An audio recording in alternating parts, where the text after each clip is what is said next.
안녕하세요. 사연에 빠지다의 DJ 민영입니다. 오늘도 두 가지 사연 준비되어 있어요. 재미있게 함께 해주시고요. 구독과 좋아요 버튼도 눌러주세요. 그럼 오늘의 사연 바로 시작해 볼게요. 안녕하세요. 저는 장난기 많고 다정한 남편과 함께 딸아이를 하나 키우며 살고 있는 40대 가정주부입니다. 아이 낳은 지 얼마 되지 않아 다니던 직장을 정리하고 육아에 전념하는 때가 엊그제 같은데 벌써 그 아이가 10살이 되었어요. 엄마 껌딱지였던 아이는 이제 친구가 세상의 전부인 시기를 맞아 벌써부터 엄마 아빠를 귀찮아하는 새침대기 딸내미가 되어버렸어요. 덕분에 요즘에는 전에 없이 한가한 나날을 맞이하여 그동안 해보지 못했던 취미생활도 이것저것 건드려보고 각양각층의 다양한 사람들의 진솔한 사연이 가득한 이 채널에도 취미를 붙이게 되었네요. 요즘에는 여러분 사연 듣는 게 하루의 낙이에요. 저나 남편이나 타고나길 스트레스 쌓고 사는 성격이 아니고 그런 저희 부부 성격을 닮아 그런지 딸아이도 낙천적인 데가 있어서 다행히 가정 안에서 불화를 쌓을 일 없이 다복한 삶을 살고 있어요. 그런 저라고 해서 마냥 속 끓일 일이 없지만은 않지만요. 문제의 발단은 바로 제 형부입니다.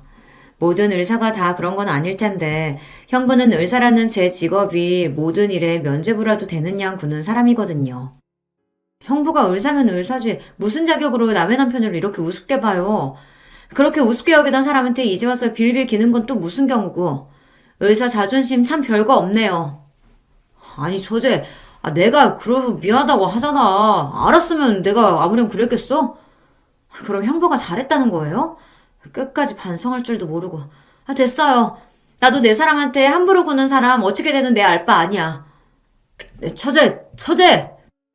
지가 의사면 의사지 감히 내 귀한 남편 우습게 여기며 평소에도 깔보더니만 마지막에는 아주 사고를 제대로 치더라고요. 하지만 내 사람 그리 업신여기는 꼴을 가만히 참아줄 제가 아니었습니다. 대체 이게 다 무슨 얘기인지 제 사연 한번 들어보시겠어요?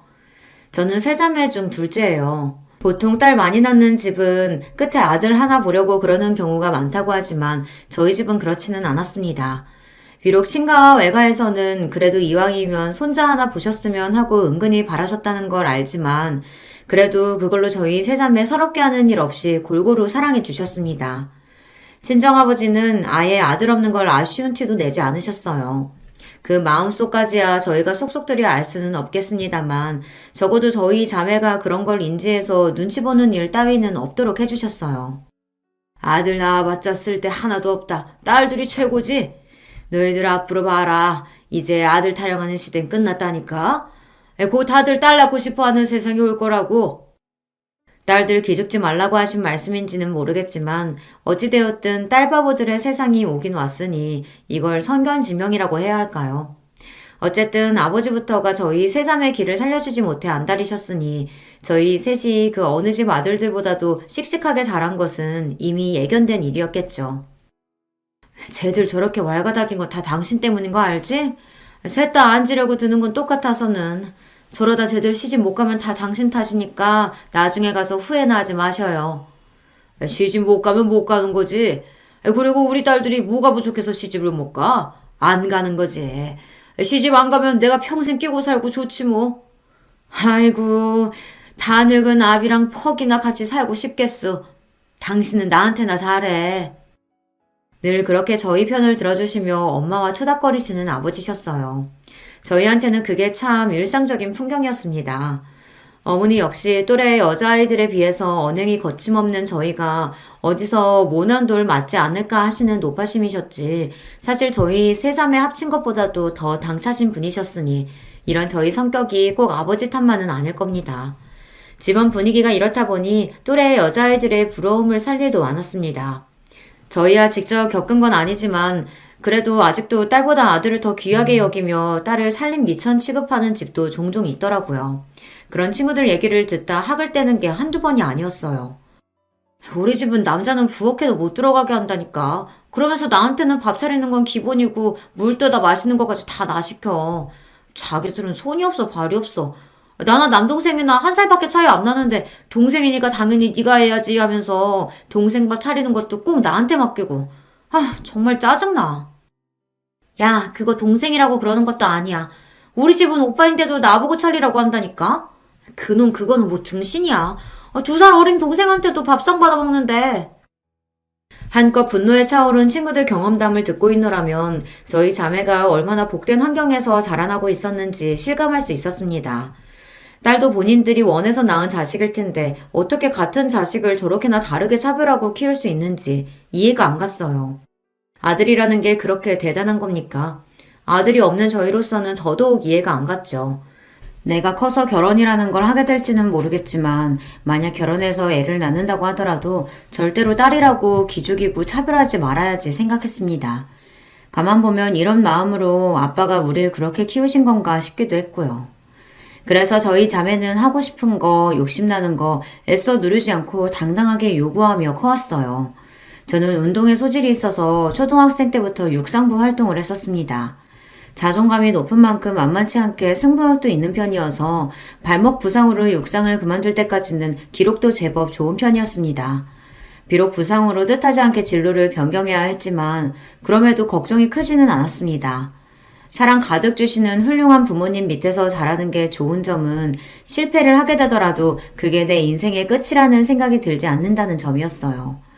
비록 다른 길을 찾아봐야 하겠지만 저는 아직 어렸고 제 곁에는 언제나 제 편에 서서 당신들이 해주실 수 있는 지원을 아끼지 않으실 부모님이 든든히 버티고 계셨습니다. 저보다도 더 당찬 언니와 똑 부러지는 동생은 말할 것도 없었죠. 실제로 진로를 틀게 되면서 다소 그간 소홀했던 공부를 따라잡는데 언니 도움이 컸습니다. 언니가 공부를 아주 잘했거든요. 언니는 학창시절 내내 전교 1, 2등을 엎치락 뒤치락 할 정도로 머리가 좋았어요. 동생도 공부를 잘하는 편이긴 했지만 미술을 전공하면서부터는 아무래도 저만큼 공부에 전념하지 못했죠. 그래도 뒤늦게 공부 진도를 따라가려고 용을 쓰는 언니 옆에서 밤늦게까지 그림을 그리며 제 졸음을 쫓아주는 등 동생에게도 도움을 많이 받았습니다.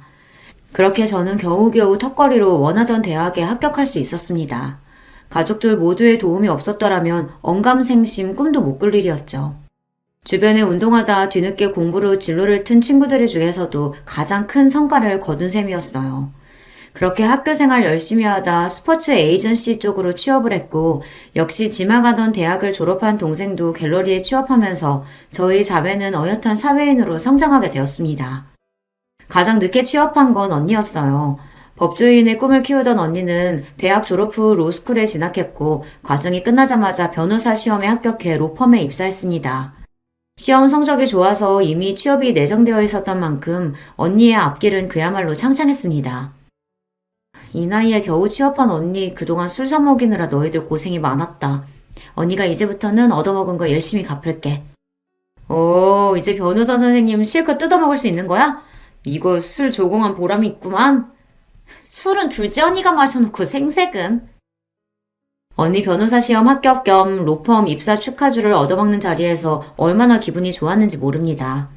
그동안 우리 언니 공부한다고 예쁜 옷도 잘 못 입고 연애도 제대로 못하고 그 고생을 했는데 앞으로 언니는 인생에 꽃길이 쫙 펼쳐졌다고 생각하니 얼마나 기쁘던죠. 저희 언니라서가 아니라 정말 어떤 남자가 와도 주기 아까운 사람이었어요. 그렇게 저희 세자매 나이가 어느덧 30대에 접어들게 되었습니다. 일찍이 결혼의 뜻이 없음을 밝힌 막내는 그렇다 치고 슬슬 엄마로부터 결혼 압박이 들어오기 시작했어요. 태영이 쟤야 결혼 안 하겠다는 소리 달고 사는 애니까 그렇다 치더라도 주영이랑 재영이는 생각 있으면 이제 슬슬 준비해야 하지 않겠어?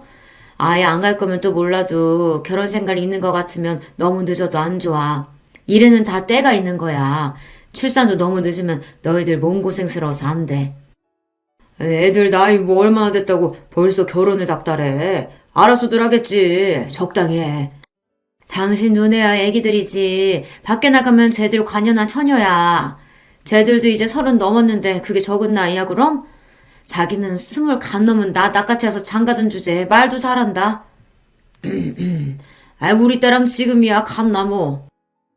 여전히 어머니한테는 맥을 못 추시는 아버지셨어요. 그럼에도 여전히 저희 자매들 기 살려주시느라 여념이 없는 아버지를 보고 있자면 늘 감사한 마음이었습니다. 어릴 적에도 알고야 있었지만 사회생활하면서 생각보다 성관념이 형편없는 남자들을 너무 흔하게 접하게 되었어요. 저희 아버지 사고방식이 얼마나 유연했는지 놀라울 지경이었습니다. 아버지 연세를 생각하면 더더욱 그랬죠. 저만 그렇게 생각한 건 아니었을 겁니다. 다들 사회생활 하면서 겪은 바가 있었으니까요. 나는 그런 놈들도 가정 꾸리고 사는 게 진짜 놀라울 지경이야. 도대체 얼마나 인내심이 끝내주는 여자들이면 저런 놈들을 견디고 사는 걸까? 그 꼴 보느니 속 편하게 혼자 사는 게 낫지. 뭐 동생 말도 틀린 건 아니라고 생각했습니다. 그렇게 살 바에야 혼자가 낫죠. 하지만 저는 동생처럼 비호는 아니었어요. 모자란 놈하고 하느니 안 하는 게 낫지만 좋은 사람 있으면 저희 어머니 아버지처럼 투닥거리며 사는 것도 재미있을 것 같아서요. 하면 좋고 아니면 말고 딱 그 정도였죠. 나야 그렇다 쳐도 언니들은 어때? 큰언니는 아직이지만 둘째 언니는 남자친구도 있잖아. 좋지. 아직 만난 지 얼마 안 됐으니 뭐라고 확신은 못해도 이 사람이면 결혼해도 재미있게 살 수 있지 않을까 싶기는 해. 언니는? 아직 연애 생각 없어? 이제 본 듯한 변호사님도 됐겠다. 주변에서 소개시켜주겠다고 꽤나 들쑤실 것 같은데. 글쎄, 아직 일도 손에 안 익기도 했고 아직은 별 생각이 안 드네. 결혼은 그렇다 치고 연애도? 아예 흥미 없어? 흥미가 없기보다는 뭐랄까. 잠시 생각에 잠긴 언니가 말했습니다. 난 내가 아까워. 그건 나도 동감. 저도 옆에서 같이 고개를 주걱거렸습니다. 아무렴요. 어지간한 남자는 언니 옆에 갖다 대기 언니한테 미안할 지경이었습니다. 언니, 나중에 결혼하더라도 정말 잘난 놈 아니면 데려오지 마. 어설픈 놈 데려왔다가 내가 언니 결혼식장에서 깽판 칠 테니까. 아주 언니 시집가지 말라고 고사를 지내라. 그렇게 실없는 소리를 주고받으며 셋이서 깔깔거렸습니다. 이렇게 셋이 지내는 시간이 참 즐거웠어요. 여기서 누구 하나 시집이라도 가는 날에는 이런 날들을 보내기 흔치 않아질 거라고 생각하니 이 시간이 더욱 소중하게 느껴졌습니다. 아이러니하게도 그런 시간을 끊어내고 가장 먼저 결혼에 꼴이 난 건 저였어요. 남편은 같은 회사에 근무하던 직장 동료였습니다. 아무래도 회사가 스포츠 에이전시다 보니 저처럼 학창시절에 운동하던 직원들이 많은 편이었습니다. 남편 역시 마찬가지였어요. 학교 다닐 때까지 축구를 하다가 경영 공부를 하고 입사한 경우였죠. 그러다 보니 저처럼 몸 움직이는 걸 좋아하는 활발한 성격이나 뒤늦게 공부를 시작해서 대학에 진학하는 등 공통점이 꽤 많았습니다. 무엇보다도 자격지심이 없고 성격에 모난 점이 없다는 점이 마음에 들었어요. 운동을 한 여성분들이라면 흔히 겪는 일일 텐데 남자들이 요상한 경쟁심을 발휘하는 경우가 꽤 많아요. 운동을 했다고는 해도 자기가 명색이 남자인데 가볍게 이길 수 있을 거라는 생각을 하고 예의 없게 찔러보는 경우도 있고요. 그래도 같은 직장에 다니는 남자 중 본인이 운동선수 출신이었던 직원들은 오히려 선수 출신들끼리의 동질감이라고 해야 하나? 최소한의 존중은 하는 것 같은데 운동이라고는 제대로 해본 적 없는 남자들이 그런 게 더 심하더라고요. 재영씨 학교 다닐 때 육상했다며? 나도 달리기 꽤 했는데 몇 초 나왔어? 재영씨 무한하게 왜 그래? 그래도 우리가 남잔데 우리만큼 기록 나오긴 힘들지. 저들끼리 뭐가 그렇게 재미있는지 사람을 가운데다 두고 낄낄거리는 꼴이 우습지도 않았습니다. 겨우 키가 저보다 살짝 웃드는 데다 배는 남산만큼 튀어나온 인간들이 그래도 남자가 어쩌고 저쩌고 하는 꼴을 보면 결혼이라면 질색은하는 동생의 마음이 충분히 이해가 될 지경이었어요. 그럴 때마다 서글서글하게 같은 남자 동료들을 먼박주는 게 바로 남편이었어요. 아무래도 운동을 안 해보셔서 그런 말씀 하시는 것 같네요. 프로랑 아마추어를 어디 비교할 수 있나요? 그래도 우리가 명색이 남잔데 아마추어라도 운동 쉬운 거 아니에요. 몇 년을 꾸준히 노력한 실력 있는 사람들을 일반인이 무슨 수로 당해내겠어요. 그래도 그 말은 좀 그렇네. 남자 자존심이었지 여자한테 지는 게 말이 돼? 프로 앞에서 여자 남자가 다 무슨 소용이에요. 원래 자기가 안 해본 건 다 쉽게 생각하는 법이니까 그런 말씀하시는 것도 이해 안 가는 건 아니네요. 제 앞에서는 말 같지도 않은 소리를 주절주절 짓거리던 인간들도 웃는 낯으로 먹이는 남편 말에는 대꾸도 제대로 못하더라고요. 남편은 남자들 사이에서 소위 말하는 서열이 높은 편이었습니다. 같은 남자들이 알아서 눈치를 보는 발언권이 센 남자였어요. 그래서였는지는 몰라도 여자 까레뭉개면서 본인들 모자란 자신감을 채우려 드는 못난 남자들과는 달랐죠. 그것도 다 남자라서 할 수 있는 말이라고 생각하긴 했지만 여자 이겨먹으려 들지 않고 서글서글한 성격만큼은 마음에 들었습니다. 한번 마음에 들면 담아두지 않고 솔직하게 표현하는 편이었기 때문에 남편과는 금방 가까워지게 되었어요. 그렇게 결혼 얘기 꺼낼 때마다 미적거리더니 그래도 우리 딸이 시집을 가긴 가는구나. 내가 참 감개가 무량하다. 우리 딸 보낸다고 생각하니까 서운해 죽겠구만. 감개가 무량하다니. 제가 결혼 의사를 밝히자 부모님 반응이 극명하게 갈렸습니다. 예상했던 바이긴 했지만 그래도 아버지께서 서운함에 눈물까지 찍어내시는 걸 보니 괜히 저도 싱숭생숭하더라고요. 걱정하지 마, 아빠. 아빠 딸 시집 간다고 어디 멀리 가는 것도 아니고 그 사람 데리고 자주 올게. 언니랑 동생도 제 결혼을 축하해주면서도 내심 서운한 기색이라는 걸 알 수 있었어요. 아무래도 결혼 후에는 완전히 예전 같을 수만은 없을 테니까요. 그런 만큼 함께 보내는 시간은 더욱 즐겁게 지내려고 노력했습니다. 아버지와 자매들 기호와는 달리 결혼하고 나서 친정 문턱이 닳도록 뻔질나게 드나드는 저였습니다. 곁에는 남편이 함께였죠. 부침성이 있는 성격으로 저희 가족들과의 첫인사부터 호감을 산 남편은 결혼 후에는 저희 집안에 처음으로 들어온 사위 노릇을 톡톡히 했습니다. 처음에는 내 귀한 딸 뺏어갔다고 은근히 꽁에 있던 아버지도 아들 노릇을 자처하는 사위에게 금세 마음을 열고 마셨어요. 우리 아빠 아들 필요 없다고 그렇게 노래를 부르더니 그것도 다 딸내미들 앞에서 거짓말한 거였나 봐. 제보 올 때마다 아주 입이 귀에 걸리셨어. 그러게 말이다. 저놈이 우리 재영이 뺏어간다면서 울고불고 하던 게 엊그제 같은데 참. 아, 울긴 누가 울었다 그래. 강서방이 워낙 사람이 싹싹해서 정있게 구니까 어디 마음을 안 내줄 재주가 있나 내가. 하하, 아이 장인어른께서 저를 좋게 봐주셔서 저야 늘 감사하죠. 여기가 제 친정이 아니라 자기 본가라도 된다는 듯이 자연스럽게 저희 친정 식구들한테 섞인 남편을 보고 있자면 기가 차기도 하고 웃기기도 했습니다. 아무렴 사이 나쁜 것보다야 저렇게 잘해주는 게 고마운 마음이었죠. 그렇게 남편이 저희 식구로 자연스레 스며드는 데는 오래 시간이 걸리지 않았어요. 결혼하고도 아이 생기기 전까지 연애할 때랑 다름없이 서로 짓궂게 장난도 쳐가며 참 재미나게 살았습니다. 저도 그렇지만 남편도 감정 상할 만한 일이 있더라도 그걸 길게 끄는 사람이 아니었기 때문에 큰 싸움이 날 일도 없었습니다.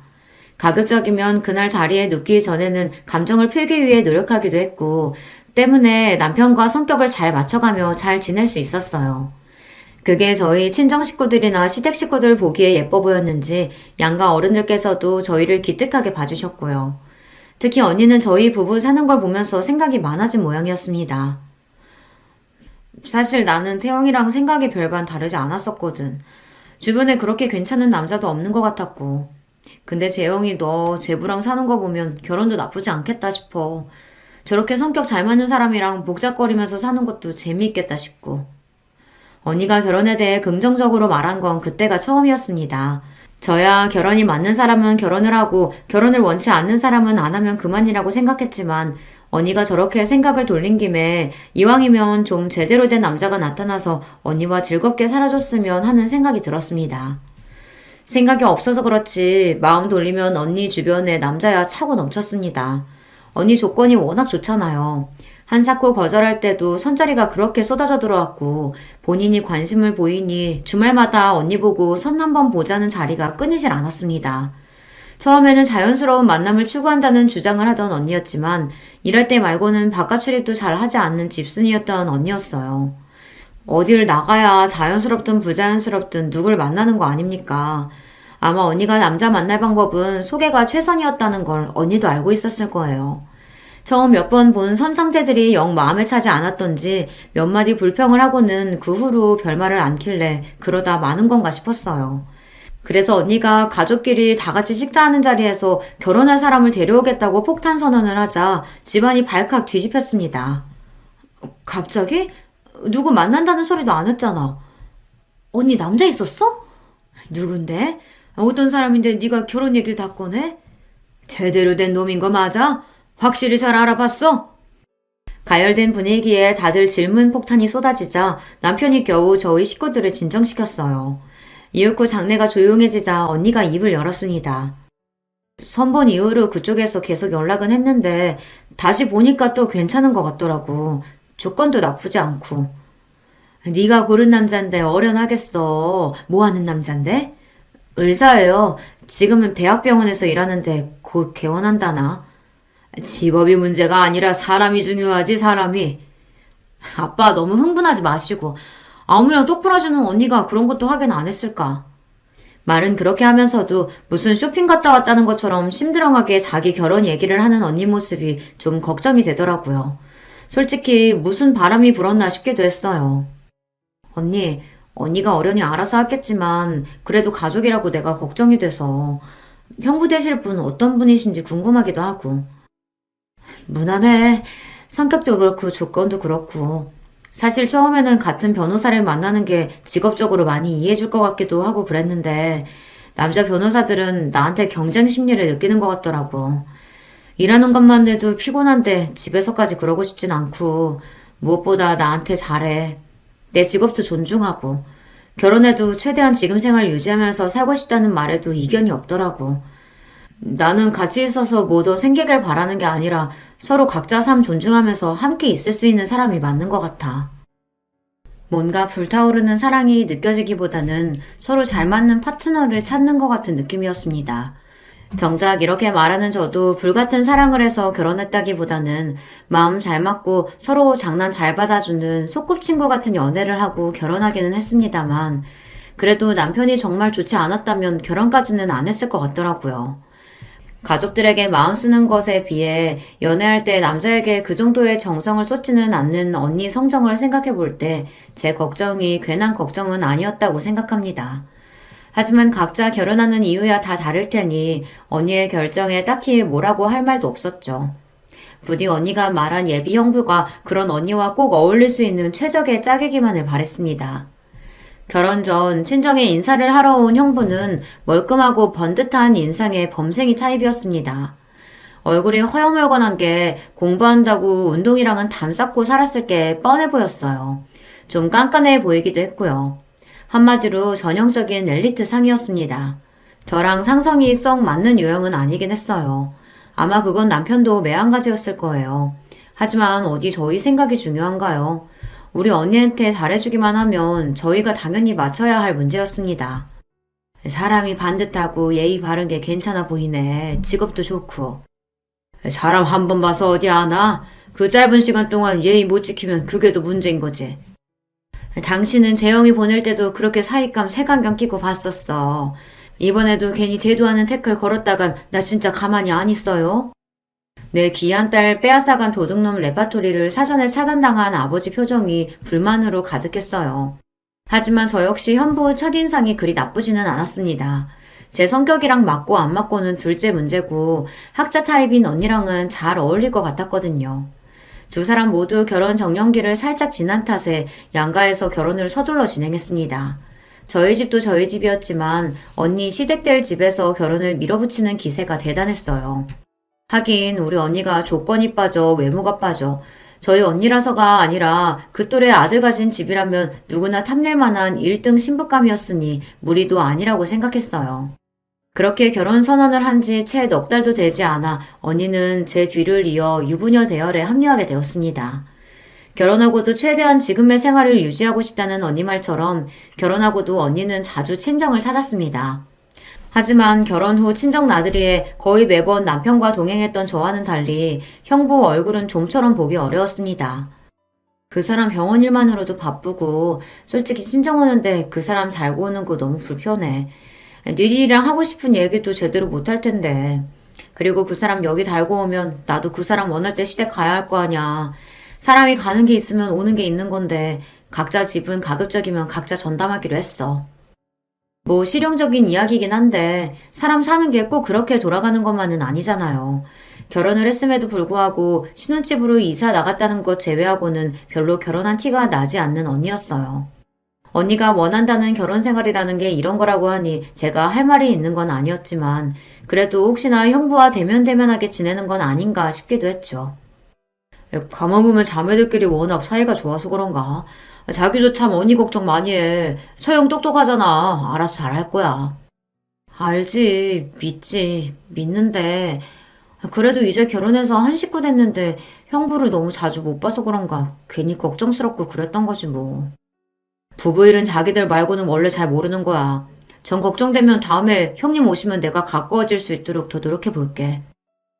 늘 그렇듯 먼저 예쁜 짓을 하는 남편이었습니다.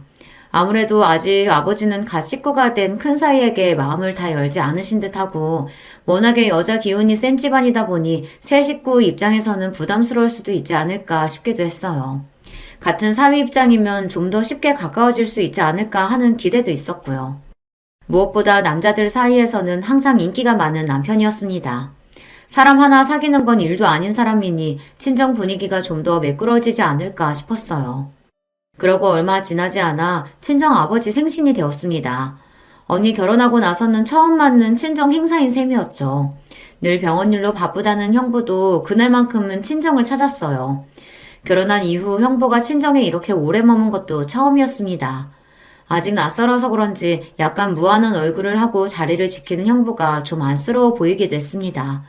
딱 봐도 변죽이 좋은 사람은 절대 아니었어요. 제가 옆구리를 찌르기도 전에 남편이 형부 옆에 착 붙어 앉았습니다. 아이고 형님, 병원 일 때문에 많이 바쁘시죠? 오늘도 시간 내시느라 무리하신 건 아니에요? 아닙니다. 그래도 처음 맞는 장인어른 생신인데 꼭 와야죠. 형님, 말씀 편하게 하세요. 제가 손아래 사람인데요. 이제 식구인데 편하게 대해주세요. 네. 천천히 할게요.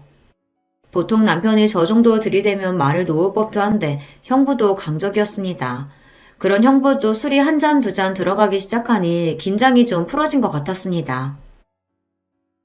동서 무슨 일 하고 있다고 했지? 저 스포츠 에이전시에서 일하고 있습니다. 저 사람이랑 사내 커플로 만났어요. 그러면서 남편이 부침성 있게 자기 명함을 내밀었습니다. 사실 결혼한 지가 언젠데 아직 제 남편 직업도 모르고 있겠어요. 결혼 전에 인사하면서 이미 다 한 이야기였죠. 아무래도 귀담아 듣지 않았던 모양이었어요. 회사원? 남편이 내민 명함을 보는 둥 마는 둥 하더니 이내 남편 명함이 형부 무릎 위로 픽 떨어졌습니다. 그걸 보는데 괜히 제가 기분이 좀 그렇더라고요. 주위에 사람이 많은 만큼 눈치가 기민한 남편이었습니다. 그게 전문직이 아닌 회사원에 대한 은근한 무시라는 걸 모르지 않을 텐데도 기분 나쁜 티를 내지 않고 남편이 말했어요. 회사원이긴 한데 아무래도 전문적으로 특화된 분야에서 일하다 보니 일반 직장하고는 좀 다르기는 해요. 그래요? 별 관심 없다는 태도가 무례하게 느껴졌습니다. 그동안은 내숭이라도 잘도 떨더니 술 몇 잔에 금세 사람 바닥이 드러나는 게 어이가 없었어요. 내 남편이 그 옆에서 괜히 그런 취급 당하게 하기 싫어서 혼자 술을 마시든 말든 남편을 불러다 제 옆에 앉혔습니다. 제가 뿔난 걸 알아차린 남편이 자기가 잘못한 것도 아니면서 저를 달래주겠다고 손을 잡고 장난을 거는 걸 괜히 심통을 내며 손을 뿌리쳤어요.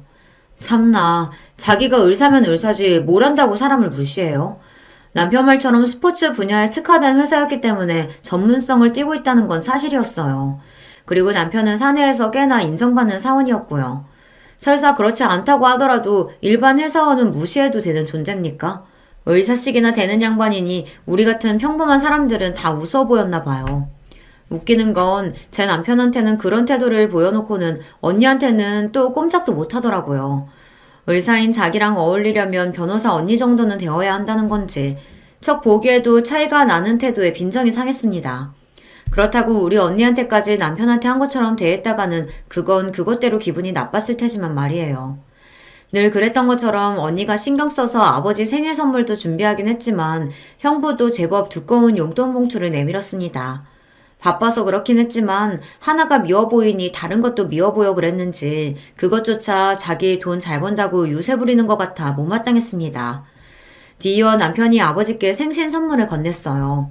아버지 성함이 새겨진 맞춤 등산 지팡이였어요. 아버지와 시간을 자주 보내는 섬세한 성격의 남편이 준비할 만한 선물이었죠. 아버지 지금 쓰시는 등산 지팡이 손잡이 부분이 많이 닳았잖아요. 이번에는 특수 제작해서 마모가 적은 소재로 달았으니까 쓰시기 괜찮을 거예요. 역시 내 마음 아는 건 우리 강서방밖에 없다. 고마워. 다음에 같이 등산 갈 때 꼭 들고 갈게. 두꺼운 봉투보다 남편의 등산 지팡이를 더 기쁘게 받으시는 아버지셨습니다. 우리 사위 최고라며 평소처럼 서로 부둥부둥하는 남편과 아버지를 보는 형부 시선이 묘하게 고가워 보이더라고요. 제가 곱깝게 보면 뭐 어쩔 거야 싶었어요. 그날을 기점으로 형부가 제게 미운 털이 아주 단단히 박혔죠. 형부랑 잘 지내보라는 말. 형부랑 잘 지내보라는 말 취소야. 이제 보니까 사람이 아주 음흉한 게 기분 나빠 죽겠어, 진짜. 아이, 왜 그래? 난 진짜 괜찮다니까 그러네. 난 안 괜찮아. 자기 전문직 사짜 직업 달았다고 유세 떠는 거야, 뭐야. 가족으로 엮인 사람한테도 그런데 안 그런 사람들한테 어떻게 굴지 안 봐도 뻔하다. 언니야 잘 나가는 변호사니까 그 앞에서는 고분고분 굴었나 본데 어디서 사람 물게 보고 그런 짓을 해? 감히 내 남편한테. 아이고, 형님이 우리 재영씨 성질을 제대로 돋궜구만. 형님 이제 큰일 났네. 자기 딴에도 자존심 상하지 않았을 리가 없는데도 불구하고 제 기분을 풀어주려고 노력하는 남편이었습니다. 그딴 사람 조건으로 달리 대하는 인성 문제 있는 의사보다야 내 남편이 훨씬 나은 사람이죠. 다음번에 한 번만 더 내 가족 기죽이려고 들었다간 봐라. 내가 아주 코를 납작하게 눌러주리라 벼르고 별렀습니다. 그리고 얼마 안 지나 자매끼리 간만에 밖에서 티타임을 가졌습니다. 언니가 형부 저러는 걸 과연 알까 떠보고 싶은 마음도 있었으나 그걸 알았으면 벌써 언니 성격에 대판했을 게 분명했으니 무의미한 짓이다 싶었죠. 무엇보다 언니는 저희 남편을 좋아했으니까요. 그렇지 않았다 하더라도 제 식구 없인 여기는 걸 용인할 사람이 아니었습니다. 여러 생각을 하며 언니 얼굴을 가만히 들여다보니 업무가 많은지 다크서클로 눈밑이 검었더라고요. 언니 요새 일이 많아? 무척 피곤해 보이네. 아, 그게 실은 요새 네 형부가 개원하겠다고 난리야. 언니 결혼 전에도 형부 개원한다고 하지 않았어? 그랬지. 그래서 나는 준비가 다 된 줄 알았는데 그게 아니더라고. 언니 말을 들어보니 이랬습니다. 결혼 전에도 곧 개원할 예정이라고 했던 형부는 사실 개원할 만한 여건이 다 갖춰지지 않은 상태였습니다. 개원에 한두 푼이 드는 것도 아닌데 모아둔 돈도 생각보다 많지 않아서 속으로 놀랐다고 하더라고요. 아니, 직업이 대학병원 의사인데 모아둔 돈이 그렇게 없대? 의사들은 마이너스 통장도 잘 뚫어준다며. 집안이 개천에서 용난 것도 아닌데 왜 그런데? 저도 모르게 좀 빈정거리게 되더라고요. 그렇게 내 남편 깔보면서 우습게 보더니 의사라고 대단할 것도 없네 싶은 생각이 저도 모르게 들었나 봅니다. 그런 제 말에 언니가 한숨을 푹 쉬더니 대꾸했습니다. 시아버지 사업하시는데 급하게 막을 게 있어서 빌려드렸다고 하더라고. 말이 빌려드린 거지 아들 자식 지금까지 키워서 의사 만들어놨는데 그 정도는 받아야 되는 거 아닌가 생각하시는 눈치야. 못 받을 것처럼 얘기하는 걸 보니 본인도 딱히 돌려받을 생각도 없는 것 같고. 그럼 개원 못해? 그렇지. 그러면 개원 생각을 접어야 맞는 거지. 그런데 개원을 하겠대. 무슨 돈으로? 설마 언니한테 그 돈 해달라는 거 아니지? 동생 말에 언니 표정이 굳어졌습니다. 이놈이 언니 같은 여자 데려가서 호강은 못 시켜줄 망정 자기 마누라 돈 뜯어서 제 병원 차릴 생각을 해요. 저도 모르게 흥분해서 소리쳤습니다. 언니, 행여나 돈 줄 생각 하지도 마. 결혼할 때 각자 영역 확실히 지켜주기로 해놓고 개원해달라니. 무슨 언니한테 병원 맡겨놨어? 네 언니 물렁뼈 아니다. 대놓고 그렇게 요구하지는 못하는데 내가 대놓고 나 그런 거 못해준다고 딱 못 박았어. 내가 못해준다는데 뭘 어쩔 거야. 맞습니다. 언니가 아니라면 그건 정말 아닌 거였어요. 언니가 순순히 당하고 있을 성격이 아니라는 걸 알면서도 괘씸한 마음은 가시질 않더라고요. 이러려고 능력 있는 변호사 언니 앞에서 설설 기는 건가 싶은 삐딱한 마음도 들었습니다. 집에 돌아와서 남편에게 그 이야기를 했더니 남편도 황당해 하더라고요. 왜 안 그렇겠어요. 언니가 뭐가 아쉬워서 남편 병원까지 해줘가며 결혼 생활을 유지해야 해요. 선볼 때 언니의 변호사 사무실 내주겠다고 한 번만 만나달라던 남자가 한둘이 아니었던 언니인데요. 생각하면 할수록 마음에 안 들었습니다. 재영아, 네 형부 네 언니한테 혹시 병원 해달라고 한다냐? 생각지도 못하게 훅 들어온 질문에 흠칫했습니다. 언니가 말했을 리는 없고 아무래도 동생이 슬쩍 아버지께 흘린 모양이었어요. 언니는 우리 집안 자랑이었습니다. 그런 자랑스러운 언니를 감히 물주 취급한 형부한테 동생이라고 감정이 좋을 리가 없었습니다. 가뜩이나 아직 큰 사이에게 마음을 열어주지 않은 아버지한테 저런 말을 전한 건 명백히 의도가 있는 행동이었으니까요. 내가 처음부터 정이 안 가더라니. 우리 귀한 딸 데려가 놓고 그런 소리래? 자기가 의사니까 뭐 옛날처럼 열쇠 3개라도 받아내겠다는 거야 뭐야. 쟤놈이 의사면 우리 딸은 잘 나가는 변호사인데 우리 주영이 모셔가겠다는 놈이 얼만데?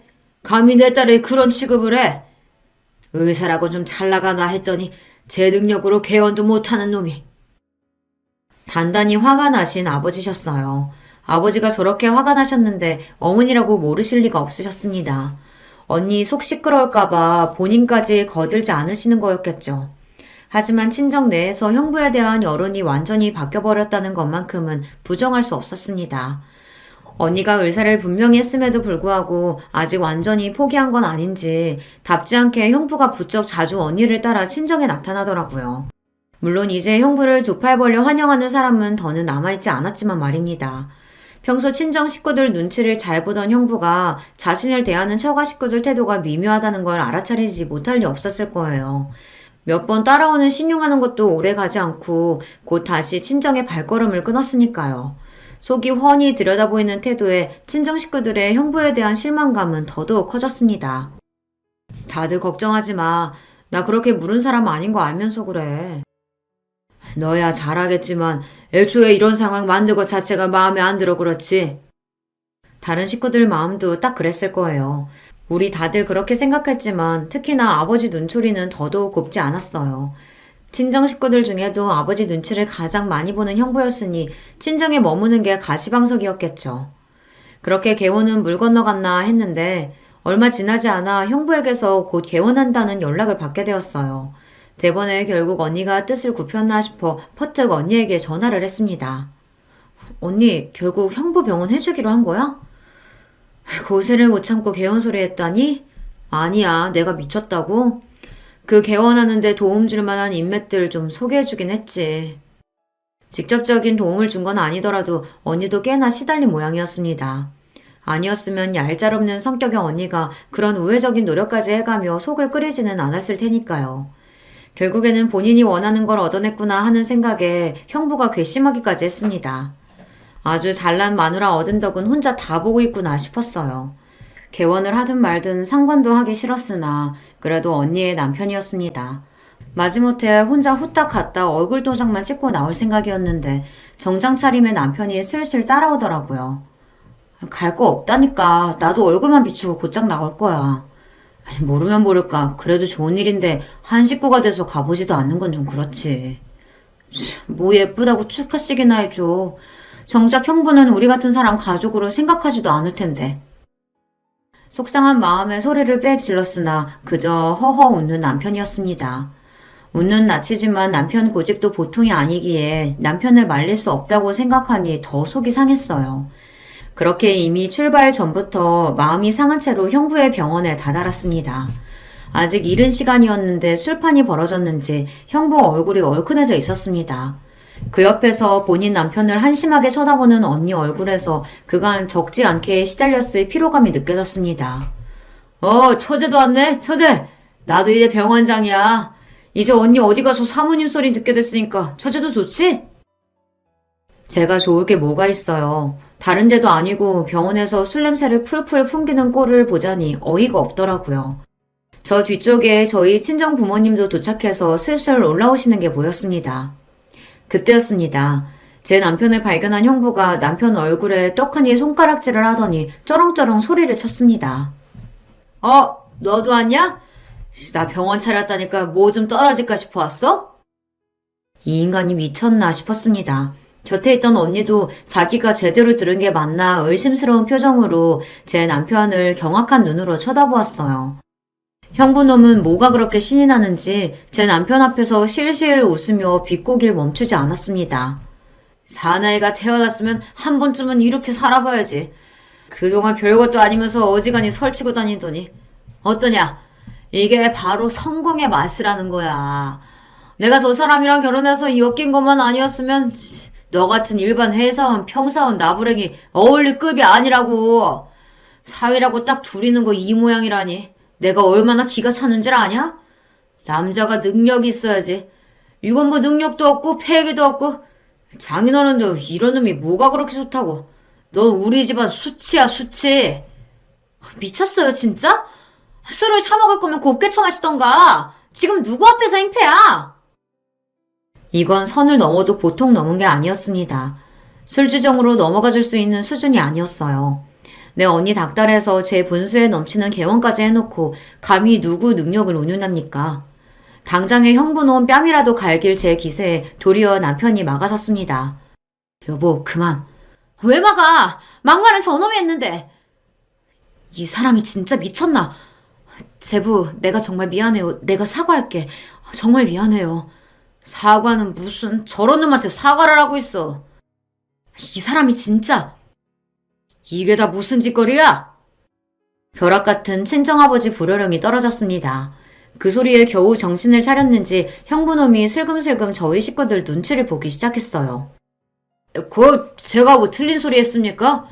별것도 아닌 둘째 사이랑 비교당하는 것도 자존심 상할 판에 온 식구가 똘똘 뭉쳐서 사람을 무시하고. 댁 하는 짓거리가 이 모양이니까 무시당하는 거야. 이 자격지심 덩어리야. 저도 더는 참아줄 생각이 눈꼽만큼도 없었습니다.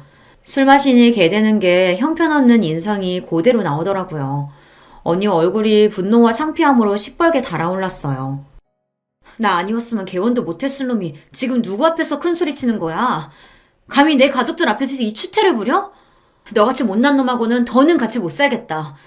네 놈이랑은 이걸로 끝이야. 갑작스러운 언니의 결별 선언에 술이 확 깬 듯한 형부였습니다.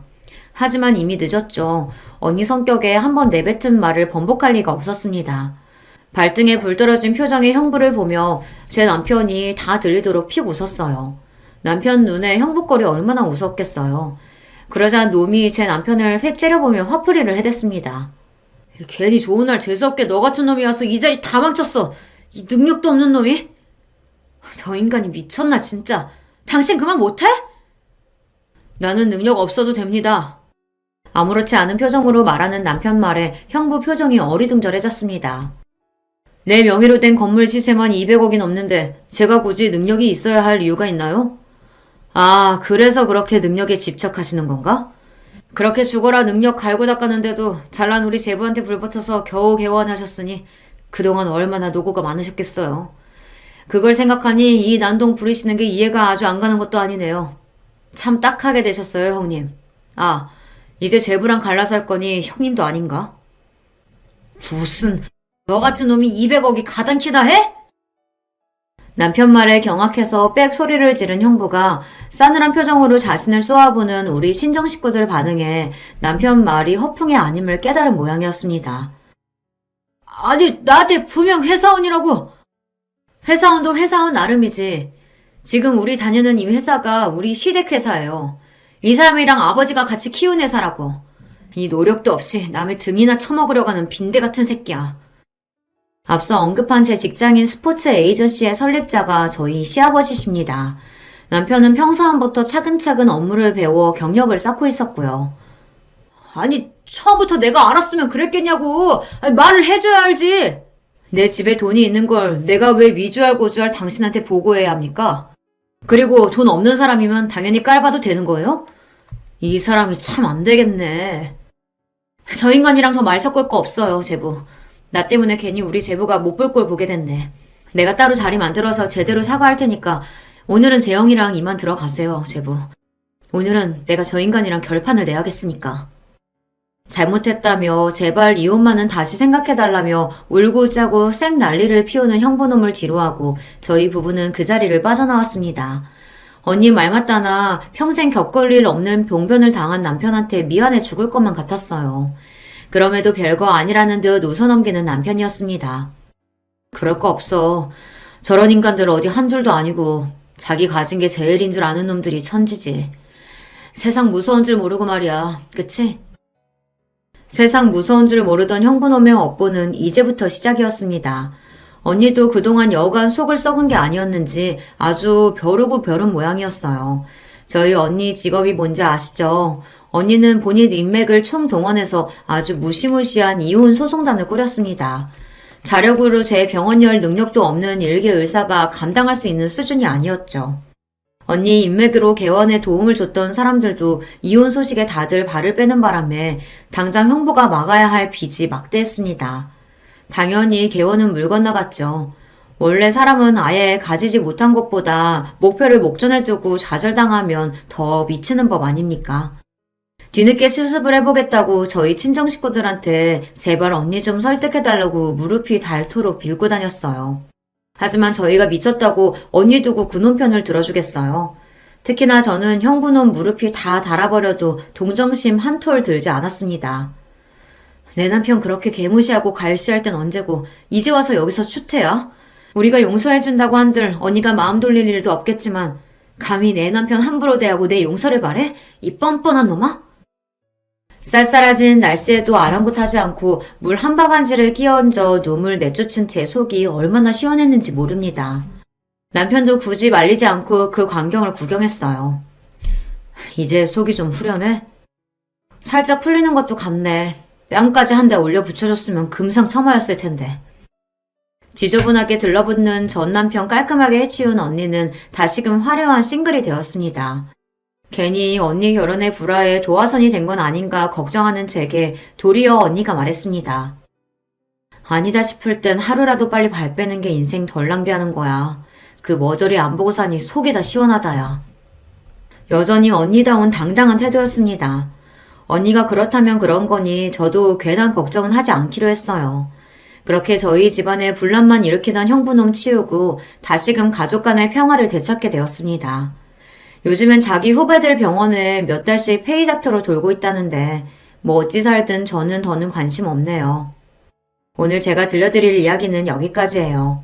제 이야기 끝까지 들어주셔서 감사합니다. 안녕하세요. 저는 우리나라 말에 정말 다채로운 표현이 많다고 생각하는데 그 중에서도 콩깍지가 씌었다는 표현이 신기하다고 생각해요. 이성에게 홀딱 빠져서 똥인지 된장인지 물불 못 가리는 상태를 어쩜 그렇게 표현을 잘했을까 싶어요. 네, 제가 바로 헛된 콩깍지가 씌었던 사람입니다. 저는 3남매 집안의 장녀고요. 밑으로만 남동생들만 있어요. 철이 든 시절 이후로는 제가 동생들을 꽉 잡고 살았습니다. 아들들에게 밀려서 차별당하고 서럽게 큰 딸, 이런 건 저에게 해당이 안 됐어요. 저는 어렸을 때부터 기질 자체가 무척 씩씩한 아이였거든요. 단지 장녀의 책임감 같은 건 저도 해당이 되더군요. 저부터 모범을 보이고 잘해야 부모님이 힘들지 않으실 거라는 투철한 효심이 있었습니다. 나약한 소리는 옛날부터 할 줄은 몰랐고요. 군말 없이 해내는 스타일이었어요. 동생들은 이런 저를 질투하면서도 인정해왔고요. 저 같은 여자가 만날 남자 어떤 유형일 것 같으신가요? 적어도 저보다 잘난 남자, 능력 있고 책임감 넘치고 그런 남자를 저 같은 여자가 만날 것만 같으시죠? 남편은 슬프게도 한량에 가까웠어요. 어쩌다가 코가 꿰었는지는 묻지 말아주세요. 콩깍지가 씌었다는 말로 모든 걸 설명할 수 있으니까요. 제가 결혼하겠다고 하니까 부모님은 굉장히 당황스러워 하시면서도 차마 사위감이 별로다라는 말을 입 밖으로 못 내셔서 입술만 움찔움찔 하셨어요. 저는 그걸 눈치챘음에도 괜히 모른 척 했었죠. 그래. 우리 노우리가 어련히 알아서 자기 신랑감을 잘 골랐을까? 그렇지 여보? 우리는 그냥 믿고 응원해주면 되는 것 같지? 맞아요. 우리 딸이 언제 우리를 실망시키는 걸 본 적이 있어요? 언제나 자기 동생들에게 귀감이 되는 누나였잖아요. 결혼하겠다는 이야기가 갑작스럽게 들리는 건 맞지만 알아서 잘해 나갈 거라고 믿어요. 부모님은 그런 대화를 나누시며 아쉽다는 눈빛을 하고 계셨으나 저는 속으로 행복하게 사는 것으로 증명해 보이겠다는 다짐만 하고 있었습니다. 제 친정은 이렇게 금세 일단락이 되었는데 시댁 쪽은 어땠을까요? 황당함이 아주 이만저만도 아니었습니다. 시어머니께서는 어디서인가 궁합을 받아왔다며 저에게 웬 종이 쪼가리를 내미시더니 고개를 절레절레 저으셨어요. 결혼하겠다고 인사를 드린 이후로 처음 따로 뵙는 자리였습니다. 우리 아들하고의 궁합이 썩 좋지가 않구나. 이 결혼 쉽게 승낙할 게 아니야. 네? 갑자기 그게 무슨 말씀이세요? 저번에 제가 찾아뵙고 인사를 드렸을 때는 반갑다고 환영한다고 앞으로 잘 살라고 그런 말씀만 하셨었잖아요. 이건 살짝 조심스러운 부분이긴 하지만 그때 분명히 성혁 씨가 전에 만났던 여자보다 제가 훨씬 나아서 기쁘다고 하시는 소리도 제가 들었던걸요? 그건 사실이긴 해. 우리 아들이 워낙 착하고 마음씨가 여린데 그걸 이용한 못된 여자가 하나 있었거든. 어디 감히 미혼모 주제에 우리 아들을 넘봐? 절대 안 될 일이지. 그래서 내가 용을 쓰고 잘 갈라놓기는 했는데 그 못된 미혼모보다야 네가 수백 배는 훨씬 더 낫긴 한데 궁합이 별로라고 딱 나오니까 내가 심란할 수밖에 없구나. 결혼을 시켜도 될지 모르겠어. 앞만 봐도 불안해. 성혁 씨는 궁합 같은 거 전혀 안 믿는 사람인 것 같던데요. 어머님, 전혀 과학적이지도 않은 그런 궁합 하나 때문에 저의 결혼을 허락 못 하시겠다는 건 좀 아니라고 생각합니다. 다시 한번 신중하게 재고를 해주세요. 잠깐. 우리 아들은 너처럼 이렇게 냉철하지 못하거든. 말랑말랑한 백도 복숭아 같은 게 우리 아들인데 너는 마치 돌같이 단단해서 이빨이 안 들어가는 천도 복숭아 같구나. 달지도 않아서 불량품이 그런 천도 복숭아 말이야. 하지만 이것만 봐도 궁합이 좋지 않은 듯 싶어. 역시 받아오니 궁합이 정확했던 거야. 미안하지만 결혼은 안 되겠구나. 저는 지금 생각해도 그 복숭아 비유가 너무 황당해서 견딜 수가 없어요. 그런데 그때는 어이없게 결혼을 거절당했다는 것에만 초점을 맞춰서 반드시 결혼을 해내야겠다는 승부욕만 태우고 말았던 것 같아요. 치기 어린 마음이었던 것이죠. 시아버지께서도 시어머니와 사주팔자 같은 걸 신봉하시는 것에 한통속이셨기 때문에 난관에 봉착했습니다. 차마 예배시댁에서 태도를 바꾸더니 결혼을 반대한다는 민망한 얘기를 제 친정 가족들에게 할 수가 없어서 제 속만 타들어갔던 시기였네요. 남편하고도 투닥투닥 거렸었죠. 고작 궁합 때문에 결혼 허락을 무효로 하시겠다는 게 당초에 이게 말이나 되는 말이야? 사람들이 알면 비웃을걸? 나도 어처구니 없는 일이라고 생각은 하는데 그렇다고 해서 너무 우리 부모님을 안 좋게 보지는 말아줘. 두 분이 워낙 그런 걸 신봉하셔서 그래. 난 진짜 어떻게 해야 할지 모르겠으니까 자기가 알아서 해결해. 자기 부모님이니까 자기가 나서서 단판 치어. 저는 두 손을 들었었는데 그때 남편이 정말 시부모님과 단판을 지었어요. 도대체 무슨 대화가 오갔는지는 모르겠지만 남편이 며칠에 걸쳐서 시부모님을 설득해냈습니다. 그리고 바로 이것 때문에 제 안에서 남편의 점수가 더 올라갔던 것 같아요. 결혼을 그대로 밀어붙이고 말았던 것이죠. 그렇게 한 결혼 결코 순탄하지 못했습니다. 결혼하고 나서 2달이 지나가고 있을 때였는데 시어머니께서 저에게 웬 날짜를 들이밀었어요. 딱 보아하니 어디 또 용한 보살님을 찾아가서 받아오신 날짜 같았습니다. 내가 이걸 한두 푼 주고 받아온 게 아니야. 아니 그 이전에 결코 아무나 이런 걸 받아올 수가 없기 때문에 내 노력이 돈보다도 더 들어갔지. 그러세요? 어머님, 이 날짜는 뭐예요? 혹시 저희 부부가 여행 가기에 좋은 길이라고 하던가요? 아니면 가족 모임 날짜예요? 그런 것을 전혀 믿지 않는 제가 애써 표정 관리를 하면서 물었을 때도 상상을 못했습니다. 설마 그런 날짜일 줄은 몰랐어요.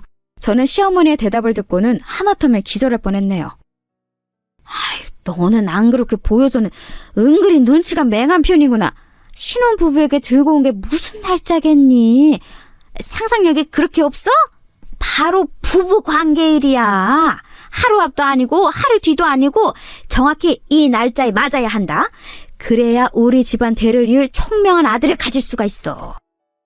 이건 말도 안 되는 짓이었습니다. 조선시대 왕실도 아닌데 웬 부부 관계일을 따로 날짜를 받는다는 건가요? 계획적인 임신을 위해서 날짜를 계산한다는 경우도는 왕왕 들어봤어도 용한 곳에 가서 날짜를 받아온다는 이야기는 시어머니를 통해 처음 접하는 것이었습니다. 너무 기가 막혀서 어떻게 반응을 해야 할지도 모르겠더라고요. 제가 말문이 턱 막힌 채로 날짜가 적힌 종이를 만지작거리니까 시어머니께서는 그것은 응답으로 해석하신 것인지 호쾌하게 웃으시며 손으로 제 등을 퍽퍽 내리치셨습니다. 아유, 몸에 좋은 거 많이 챙겨 먹고 그래야 건강한 떡두꺼비 같은 아들을 스풍 둘셋 낳을 거 아니니. 참, 몸에 좋은 거 챙겨 먹을 때 우리 아들도 챙겨주는 거 잊으면 안 된다. 언제나 늘 항상 너는 네 몸보다 우리 아들을 우선시 해줘야 돼. 내가 차별하려고 이러는 건 아니고 우리 보살님이 며느리의 기가 강하기 때문에 그 기를 꺾고 아들의 기를 살려야 부부가 오래간다. 이렇게 말씀을 해주셨기 때문이야. 이해하지? 아니요, 사실은 전혀 이해가 안 갔어요. 그런데 결혼생활 초장부터 설왕설래를 길게 하고 싶지 않아서 그저 어색하게 웃으며 시어머니와의 그 대화를 얼른 끝냈을 뿐이에요. 그런데 시어머니께서 며칠 뒤 제가 시댁에 방문했을 때 시아버지께서 계시는 자리에서 또 그 이야기를 꺼내시는 바람에 제 얼굴이 화끈거렸죠. 결혼한 지 얼마 되지도 않았는데 시아버지 앞에서 부부 관계일이라든지 하는 이야기를 듣고 싶은 며느리는 없잖아요. 그래서 확 자리를 박차고 일어날까 하다가 옆에서 제 눈치를 살피는 남편을 봐서 그래도 참았습니다. 남편이 전전긍긍하면서 저에게 미안해하더라고요. 자기는 그런 날짜 같은 건 안 믿는다고 하면서 철저히 제 편이라고 했습니다. 그래, 시댁이 내 예상과는 다르게 좀 유별나면 어때? 내 남편만 정상이면 됐지. 연애 때도 느꼈지만 나를 잘 맞춰주는 사람 같아서 나는 이 부분이 참 좋아. 남편 하나만 보고 갈 작정이었네요. 적어도 그 부부 관계일이라는 날짜가 오기 전에는 그랬었죠. 남편이 그날따라 자꾸 눈짓으로 신호를 주길래 당연히 신혼이었으니까 저도 화답을 해주려고 했는데 그때 문득 오늘이 그 날짜 아닌가 싶은 생각이 드는 거예요. 어제는 내가 불러도 모른 척하면서 책을 보겠다느니 TV에서 재미있는 거 한다느니 온만 핑계를 다 대더니 오늘은 왜 이렇게 적극적이야? 이유가 달리 있겠어. 오늘따라 당신이 너무 예쁘고 매력적으로 보여서 그렇지. 아닌데? 내가 딱 보니까 표정이 그게 아닌데? 오늘이 바로 어머님이 전에 받아오셨던 그 날짜 맞지? 당신 지금 그 날짜를 신경 쓰고 있느라 이러는 거 맞지? 제가 거짓말은 소용없다는 식으로 밀고 나가니까 잠시 후에 남편이 수긍을 했습니다. 자기는 절대로 그런 거 안 믿고 신경도 안 쓰는데 시어머니께서 하도 이틀 전부터 성화를 부리셔서 어쩔 수 없었다고 하는 겁니다. 그러면서 덧붙이는 말이 자기는 저를 지키기 위해서 시어머니의 잔소리를 혼자 다 상대했다고 그랬어요. 일하는 와중에도 시어머니의 전화가 자꾸 왔었고 어쩔 수 없이 그 날짜에 지키겠다고 확답을 했다는 거예요. 대신 저를 귀찮게 하지 말아달라고 귀찮고 번거로운 건 다 자기가 지고 가겠다고 시어머니께 그렇게 말씀드렸다고 했습니다. 그건 꽤 가상한 발언 아닌가요? 점수 딸 만한 요소였죠. 하지만 저는 보고 말았습니다. 남편이 씻는 동안 이상하게 저는 남편의 휴대폰을 보고 싶더라고요. 비밀번호가 걸려 있었지만 저는 그동안 아닌 척하면서 곁눈질로 남편의 휴대폰 하는 걸 봤었기 때문에 비밀번호가 뭔지 속으로는 알고 있었어요. 이때 처음 사용해보게 된 거였죠. 그리고 통화 목록을 봤을 때 시어머니와 근무 중에 통화한 적이 최근에 단 한 차례도 없었다는 걸 알아냈어요. 끽해야 문자만 몇 통 주고받았던데 그마저도 시어머니께서 안부를 물으시거나 잔소리를 하시는 것에 대해 남편이 굉장히 귀찮다는 듯 단답으로 쳐낸 게 다였어요. 그래 놓고서는 저에게 자기 아내를 위해 결혼 초장부터 모친과 맞서는 남자인 척 굴었다니 진심으로 황당했습니다. 그런데 와중에 더 기가 막혔던 건 남편이 시어머니께 웬 허세를 떨고 있었다는 거예요. 약간 문장에 긴 문자가 있길래 무심코 확인했더니 시어머니께서 며느리의 기가 세서 불안하다고 하시며 보살내미지 뭔지 아는 사람이 했다는 말을 들먹이셨는데 거기다 대고 남편이 이런 식으로 반응을 했더라고요. 노을이는 내가 꽉 잡고 있으니까 괜한 걱정하지 마. 엄마, 걔가 겉으로만 강한 척하는 거고 집에서는 찍소리도 못해. 내가 씻고 나오면 욕실 앞에서 무릎 꿇고 수건대령 하는데 내가 이 정도야. 어이가 없어도 너무 없었죠. 제가 친정 집안에서 남동생 때 꽉 잡고 산 누나였는데 이런 저에게 뭐가 어쩌고 저쩌요? 저는 그 휴대폰을 든 채로 가만히 욕실 앞에 서 있었습니다. 그리고 남편이 곧 씻고 나왔을 때 그 문자의 화면을 눈앞에 들이밀었어요. 휴대폰 액정이 커져 있길래 무심코 봤다는 짧은 거짓 핑계를 댄 뒤 말입니다. 어리둥절해하던 남편은 상황 파악을 마치고서는 아연실색이 되었죠. 그리고 어떻게 했던 줄 아세요?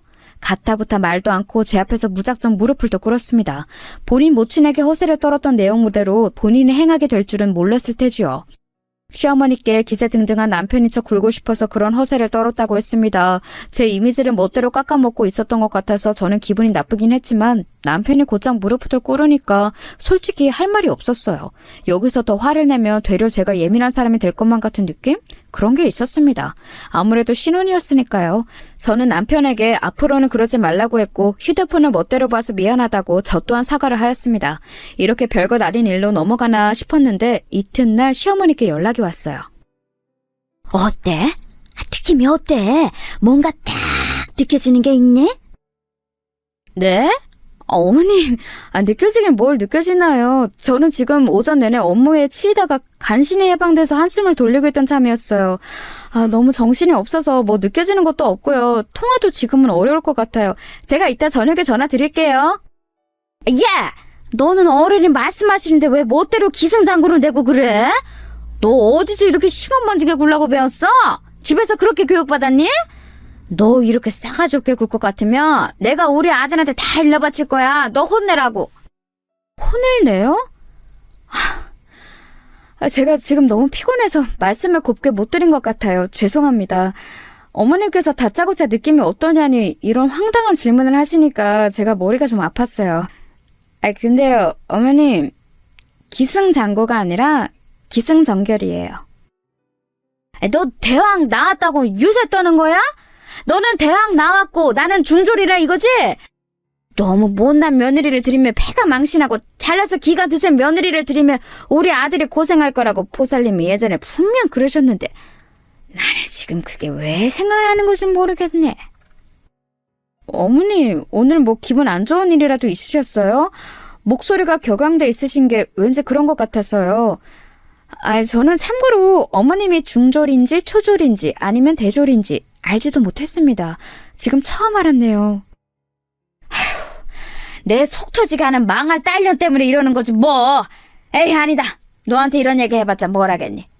아무튼 어제가 아주 중요한 날짜였잖아. 귀하게 받아온 날짜인데 혹시 뭐 느껴지는 게 없느냐 이 말이야. 범상치 않은 아이를 임신할 때면 아주 처음부터 몸에서 느껴지는 기운 같은 게 있다던데. 너는 뭐 느껴지는 게 없니? 응? 립스틱을 고쳐 바른 직후였다는 것도 있고 저도 모르게 그때 입술을 아주 꽉 꿰물었답니다. 저는 살면서 시어머니의 황당한 논리를 간접적으로나마 경험해 본 적이 없는 사람이었어요. 주변에 있는 종교인들이라곤 교회와 성당을 다니는 사람들 뿐이었으니까요.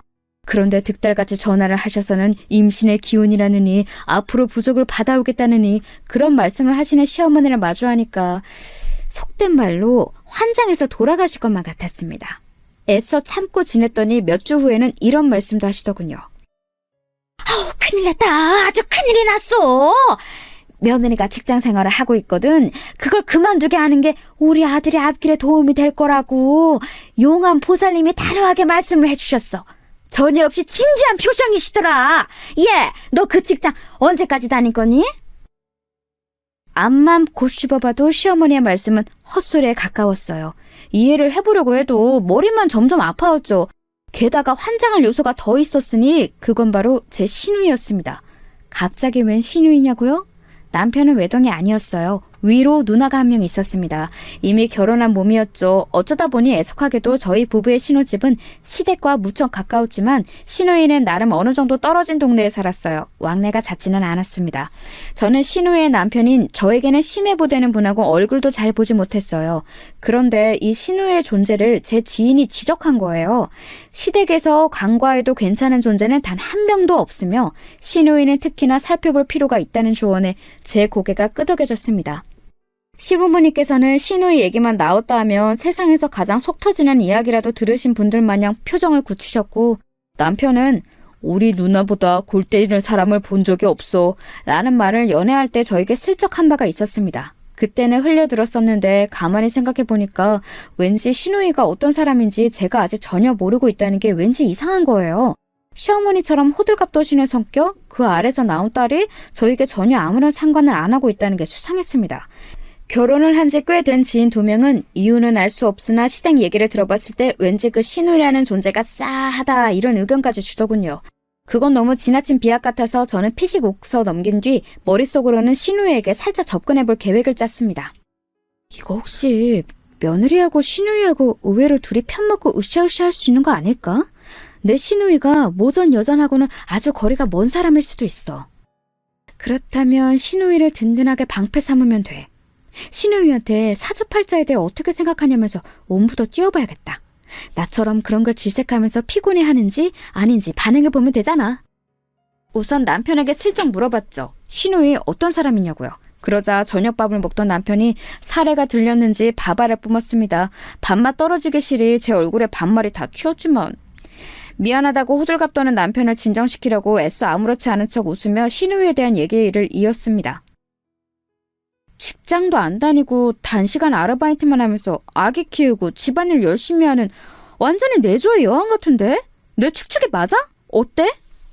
뭐? 우리 누나가 내조의 여왕? 그래, 당신 좋을 대로 생각해. 따지고 보면 내조의 여왕이 못 될 이유도 없지. 그런데 나는 아무튼 당신이 우리 누나하고 가까워지지 않았으면 좋겠어. 나한테는 친누나지만 당신에게는 신우이잖아. 거꾸로 올 수 있는 관계인데 굳이 힘들게 노력하지 않아도 돼. 언뜻 보면 저를 배려해주는 만점짜리 남편의 답변 같았지만 저는 이리저리 흔들리는 남편의 눈동자를 봐버린 뒤였습니다. 맞벌이 부모님 아래서 남동생 둘을 돌보며 산 제가 오지랖이 결코 적은 유형일 수는 없었죠. 무대포 같은 기질도 꽤 있었고요. 그래서 신우에게 스리슬쩍 연락을 해봤습니다. 은근슬쩍 시부모님의 사주팔자 미신맹신에 대해서 화두를 꺼내보았습니다. 그랬다가 제가 완전히 대화를 낚았어요. 아, 몰라. 짜증나 죽겠어. 예전에 무슨 철학관이며 점집이며 우리 엄마가 한창 호기심 가지고 지인분들과 다닐 때가 있었는데 그런 곳들이 하필 내 일을 잘 마치는 바람에 지금 이렇게 된 거잖아. 네? 형님 일이 잘 맞아떨어진 것을 계기로 어머님께서 그런 걸 맹신하시게 된 거였다고요? 헉, 형님의 사주풀이라도 기가 막히게 그런 곳에서 했었나 봐요? 아니면 미래 예견이라도 잘했던 걸까요? 아, 말도 마. 내가 빵에 들어갈 걸 대체 어떻게 하라는지 몰라. 나는 혹시 그런 곳에서 입을 나불거린 덕분에 내가 부정 타서 그렇게 된 건 아닐까 생각 중이야. 재수도 더럽게 없지. 하필 걸려서 빵에 들어갈 건 뭐람?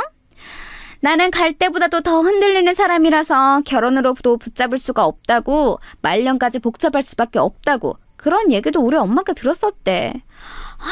그게 벌써 옛날에 들은 얘기인데도 아직까지 신경을 쓰신다니까? 저기 형님, 말씀 중에 죄송한데 빵이라뇨? 저희가 맛있게 먹는 밀가루로 만든 그 빵이 아니고 다른 빵 말씀하시는 거 맞죠? 내 정신 좀 봐. 갑자기 입이 트여서 별소리를 다 해버렸네. 이렇게 될까봐 나보고 이딴 소 철저히 하고 옳게 하고 친해지지 말라고 다들 그랬던 건데 큰일 났다. 옳게 나한테 아무 소리 못 들은 걸로 해주면 안 될까? 정신없이 중얼거리는 신우의 목소리에 제정신이 함께 아득해졌습니다. 어떻게 그걸 못 들은 걸로 할 수 있겠나요? 어느 정도의 수위여야 협의가 가능하죠. 그런데 빵이라뇨. 그건 감방, 즉 감옥을 뜻하는 것이었습니다. 제 신우이라는 사람이 감옥에 다녀온 범죄자였다니 상상도 못했던 이야기여서 헛웃음이 막 흘러나왔네요. 시부모님과 남편은 물론이고 기타 친척들까지 죄다 이 사실을 알고 있었지만 아무도 저에게 알려주지 않았다는 것에 묘한 배신감도 들었습니다. 즉시 남편을 족쳤죠. 저는 제가 속았고 우습게 여겨진 것 같아서 기분이 너무 더러웠어요. 그러자 남편은 또 무릎을 더 꿇었습니다. 심지어 제 얘기가 끝나기도 전에 일단 무릎을 더 꿇더군요. 지금 생각하면 이런 면모가 너무 웃긴 남자였던 것 같네요. 저는 이 남자처럼 무릎이 잘 꺾이는 사람은 보지를 못했습니다. 하지만 당시에는 무릎을 꿇으면 제 마음이 좀 약해졌던 것 같아요. 솔직히 살면서 무릎 꿇으며 용서를 비는 사람을 마주할 일이 몇 번이나 있겠어요? 평생 그런 경험을 못 해보는 사람이 훨씬 많을 거라고 생각해요. 그러니 제가 남편의 앞에서 화가 좀 수그러졌죠. 미안해. 우리 누나가 전과자라는 사실을 밝히며 당신처럼 멋진 여자를 놓칠까봐 그게 두려워서 치사하고 비겁하게 거짓말을 했어. 내가 미안해. 내가 죽일 놈이야. 나를 용서하지 않아도 좋아. 그런데 내가 당신을 절절하게 사랑하는 마음만큼은 알아줬으면 좋겠어. 울먹이면서 그렇게 말하는 남편에게 더 화를 내기도 못해서 신우이가 어쩌다가 전과자가 됐는지 그 얘기나 자세히 들어봤네요. 사기 사건에 엮였는데 공범으로 취급당해서 억울하게 실형 6개월을 살고 출소했다고 하더군요.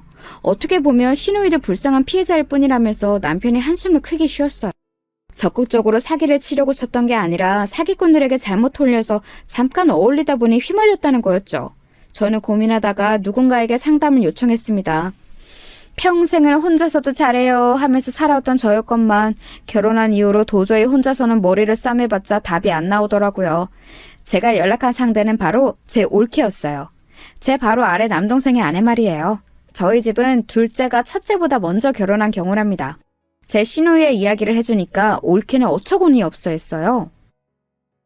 그건 말도 안 돼요. 정말 결백한 상황이었다면 징역 6개월까지는 안 나왔을 것 같은데요. 특히나 초범이었다면 더 그랬을 거예요. 그런 상황이었는데 대한민국에서 집행유예가 아니라 실형구형이라고요? 에이, 그럴 리가 없죠. 그쵸? 옳게도 그렇게 생각하죠. 와, 이제야 가슴이 뻥 뚫리는 기분이 드네. 나도 왠지 미심쩍은 느낌은 들었는데 시댁 사람들이 결백하다면서 딱 잡았다니까 내가 아래송해지더라고요. 진짜 억울한 상황이었을까 싶은 생각도 살짝 들었고. 잘 생각해보세요. 그 사기 범죄에 알고 끼어들었어도 문제, 모르고 끼어들었어도 문제예요. 알았다면 진짜 백의 사기꾼인 것이고요. 몰랐다면 지능 수준이 의심되는 거죠. 그런 지능이라면 다른 사고도 또 치고 살 수밖에 없으니 어느 쪽이든 골치 아파요. 그런데 그분 남편은 이런 거 다 아시고 결혼한 걸까요? 그럼 죄다 한통속이라는 건가? 이제 보니까 심해부라는 분은 신우의 정가를 아는지 궁금해졌어요.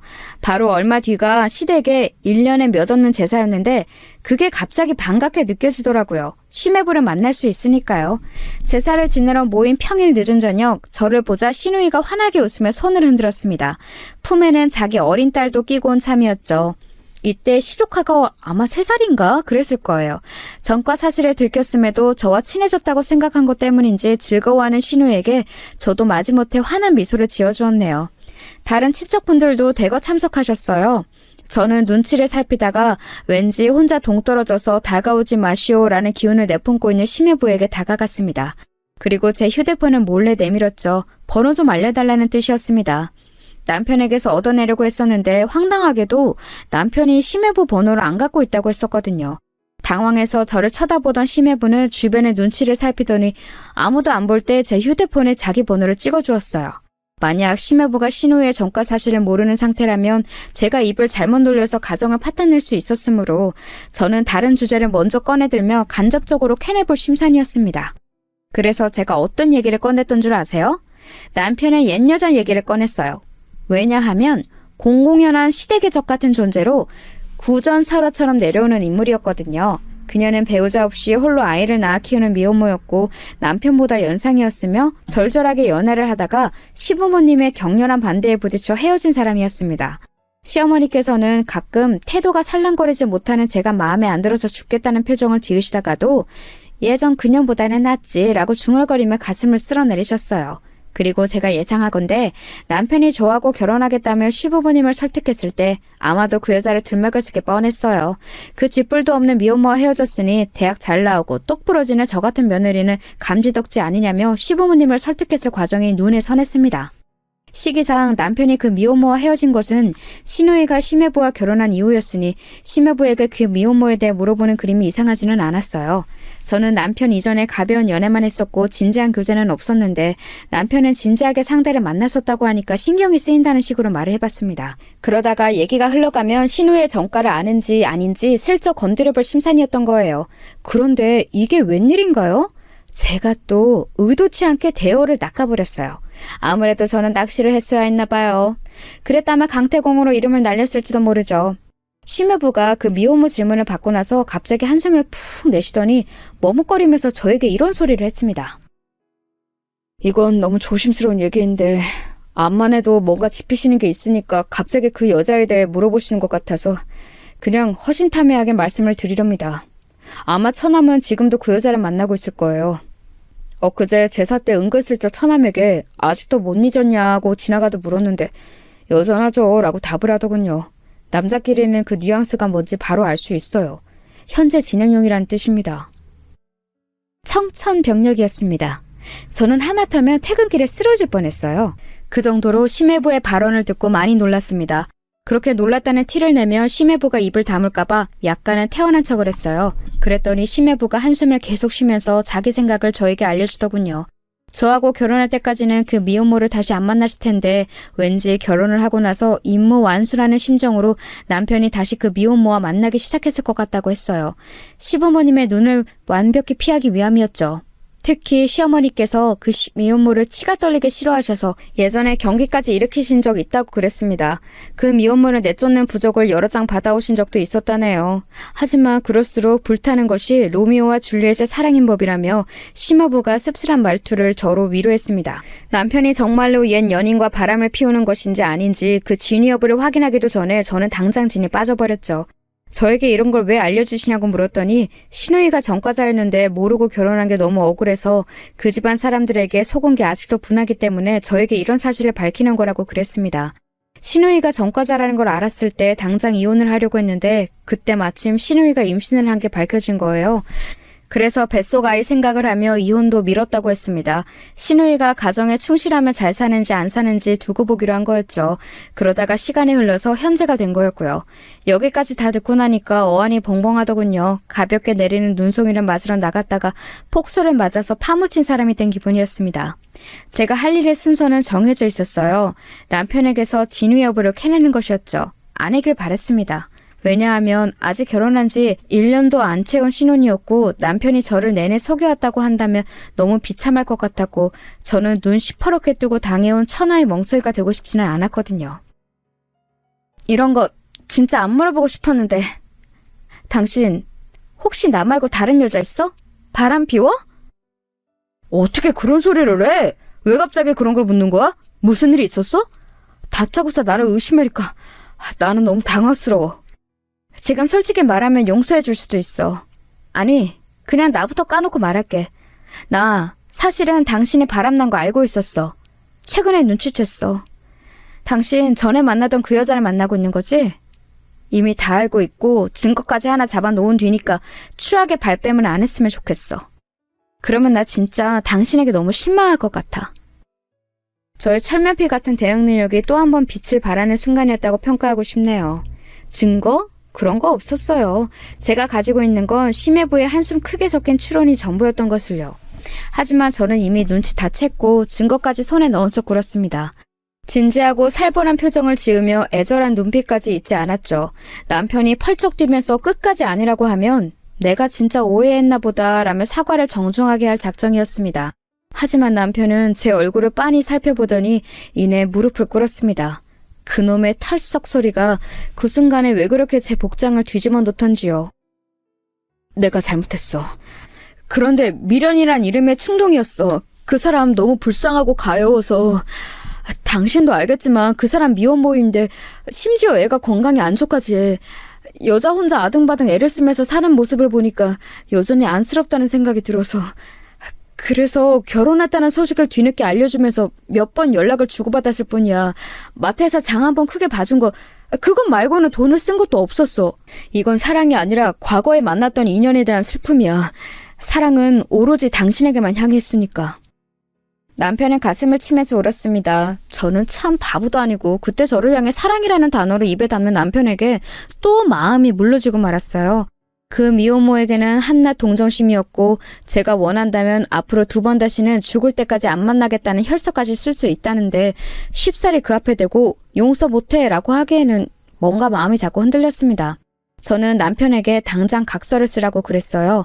만약 그 미혼모와 다시 연락 한 번이라도 하면 당장 이혼인 것은 물론이고 절대적으로 저에게 유리한 조건으로 이혼하겠다는 각서였습니다. 저는 이걸 단순히 부부간의 각서에 그치지 않고 변호사를 찾아가서 공증까지 받아놓을 거라고 그랬어요.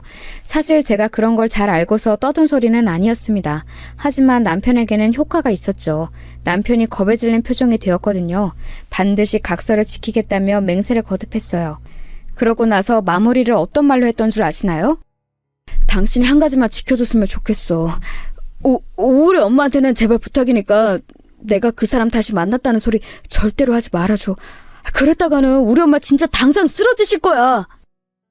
그렇게 생각하는 인간이 어떻게 대범하게 그 여자와 연락할 용기를 냈어? 참 희한하네. 어머님 얘기가 나와서 말인데 우리 이사 가는 게 어때? 나는 이제 어머님하고 가까이 살고 싶지가 않아. 시댁과 아주 멀리 떨어진 곳에 사는 며느리가 되는 게 나의 새로운 꿈이 되었거든. 그 꿈이 이루어지도록 당신이 협조 좀 해줄래? 겁에 질려있던 남편은 무조건 고개를 끄덕였어요. 아무 생각 없이 무작정 멀리 떠나겠다는 건 아니었습니다. 시어머니의 말씀을 따를 작정은 아니었건만 제가 공교롭게도 퇴사를 생각하게 되었기 때문이었어요. 왜냐하면 제가 기업을 물려받게 되었기 때문입니다. 저희 외갓집이 식당을 꽤 오래 운영해 왔어요. 제 외할머니의 동생 되시는 이모할머니께서 운영을 하시다가 당신의 장남에게 물려주셨는데 어쩌다 보니 도맡아 하시기 어려워졌어요. 다른 사람에게 넘기면 큰돈 만질 수 있었을 텐데 저희 부모님께 연락을 주셨습니다. 부모님은 아빠의 정년퇴직 이후 귀농 생활을 천천히 그리고 계셨기 때문에 곤란해하셨고 저희 3남매에게 의견을 물어보셨어요. 그랬다가 회의 결과 제가 한번 맡아보는 게 낫겠다고 얘기가 된 거예요. 저는 생각도 없었는데 동생들이 강력히 누나는 뭐든 잘하니까 가능하다며 저를 추천하였습니다. 부담돼서 식은땀이 나올 지경이었지만 그 가까운 식당 생판 남에게 넘길 수는 없다는 생각으로 제가 일단 해보기로 했어요. 올케가 전적으로 저를 돕기로 했고 이게 참 든든하더라고요.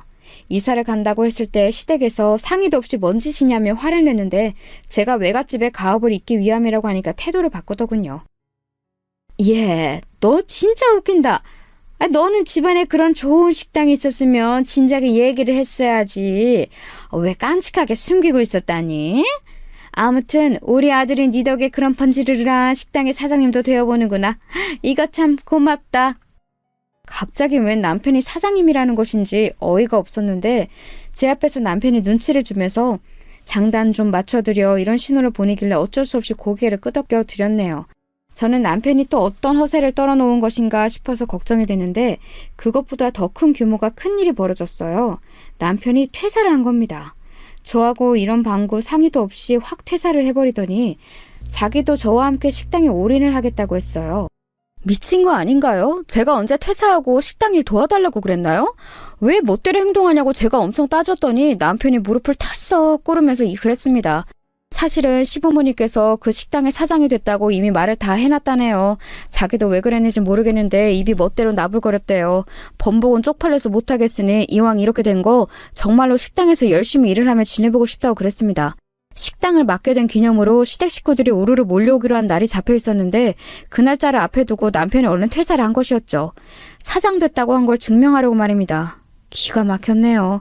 그런데요, 시댁 식구들이 단체로 몰려온 그날 저는 시어머니와 결국 대판 싸우고 말았습니다. 사람들 다 있는 데에서 저보고 이번 달에 생리했냐? 임신은 아직이냐? 이런 소리를 크게 자꾸 물어보셨거든요. 피곤한 와중이었기에 제가 폭발한 거였죠. 왜요? 제 대답에 따라서 부족의 효험이 달라지나요? 또 보살님인지 뭔지 아는 거 찾아가서 돈 쓰시려고 그러죠?